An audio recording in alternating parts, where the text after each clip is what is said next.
Welcome to Metalsmithing Jewelry area in the program. My name is Gina Westergard. I'm Sunyoung Cheong. And we both teach in the area. We also have another colleague, John Havener. And right now we're standing in the beginning room, and we usually offer 4 beginning classes a semester, and there's enough space for up to 16 students, but we tend to average about 12 students per class. In the beginning classes, the students will learn important foundation techniques on how to work with metal, how to cut, how to manipulate, form metal, how to finish it, and then from there we work into fabrication and soldering techniques and some simple stone setting techniques. And on how to build the first 3D dimensional objects. One of the questions that parents ask us on these tours is, what can a student do with a degree, a BFA in metalsmithing and jewelry? And there's several good careers they can pursue. One would be that they can start their own jewelry design company and sell in art fairs and galleries. And they can also become the CAD designer or jewelry appraiser. They can work for the corporate companies or fashion companies. They can also pursue graduate studies after they get a BFA and go on to teach. And they can also work for galleries and museums. And there are a lot of job opportunity with the jewelry BFA. Some of our students go on to study gemology at the GI Institute, and there's one in New York and LA, and they may become appraisers.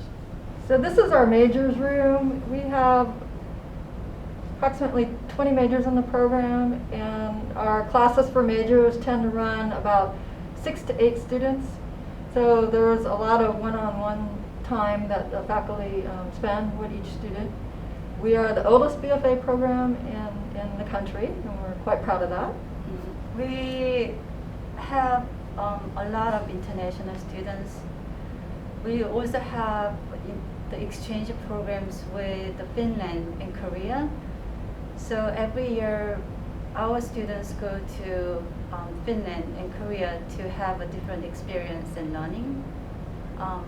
And also the Korean students and the Finnish students come to KU to learn the different techniques. After students finish their intro class, next class will be the casting class. Students will learn the wax carvings and the rose wax castings, and they also learn the mold making and wax injections.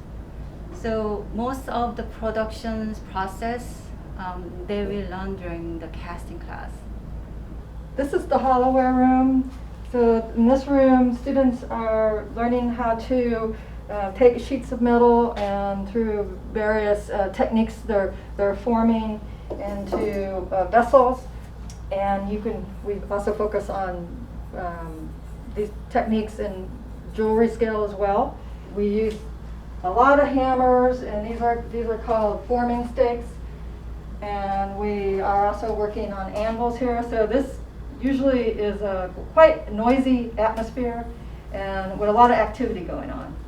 This is the enameling room, and this is one of the areas that I teach in. And here we're studying fusing glass on metal, and we're working with kilns. They're approximately 1,500 degrees. So in this room we have 4 kilns for enameling, and we also have a precious metal clay kiln behind this board here. And here's an example of a piece. This is a sgraffito technique, but I teach very traditional techniques from cloisonne to bastide and champlevé, and then we go downstairs and use the lab and do some laser cutting on enameling, and we're also doing some graphite drawing.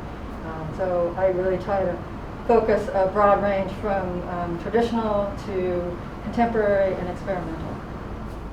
In these rooms, we have 2 main tools, GRS tools and Orion the Perks Art Weather. GRS company manufactured one of the best engravings and stone setting tool in the world. And every year they create the 1 week workshops just for the KU Metals students. So we take the students to Emporia, Kansas, where GRS is located, and students learn the engravings to stone settings. And after they come back, they can continue to practice stone setting and engraving with the same settings as they use in the workshops. There is a summer award for the workshops and internships, any residency the student can go.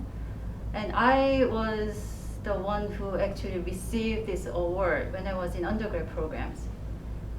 I got the money and went to the Matrix workshop, which is the workshop that teaches the 3D CAD programs. And after the workshops, I built up my portfolios and then applied the grad schools. And now I'm teaching the technology in this program. There's other awards that we offer. We offer the Bill Seeley Reactive Metal Award for research in new technology, and both at the undergrad and the graduate level. We have an Alpha Rho Gamma area award, and that's our student club, and there's funding through that. And we also offer a McKenna Award, which is quite unusual, I think. It's offered for students who are graduating with a BFA degree in our area and want to start out on their own and have create their own business. So that's a really fantastic opportunity, and that's offered once a year. So we do have a dedicated 3D technology lab in metals area. There is the computer labs with the CAD programs, and there is also the 3D fabrication labs. So there is a CNC mill with the wax models, and there is a couple of 3D printers for jewelry making and model making. We are planning to renovate the whole metals area in the future, and the 3D technology lab will be very close to the grad studio, so they have easy access to the 3D technology. This is an example of one of our grad student space. So they're close proximity to everything they need within the program, and we have enough space for 4 to 5 students in this area.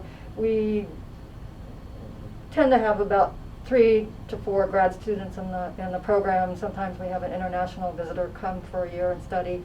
And we're also in the process, this is pretty exciting, we're starting a renovation, and this is one of the focuses of the renovation, so we hope to at least double our grad student space very soon.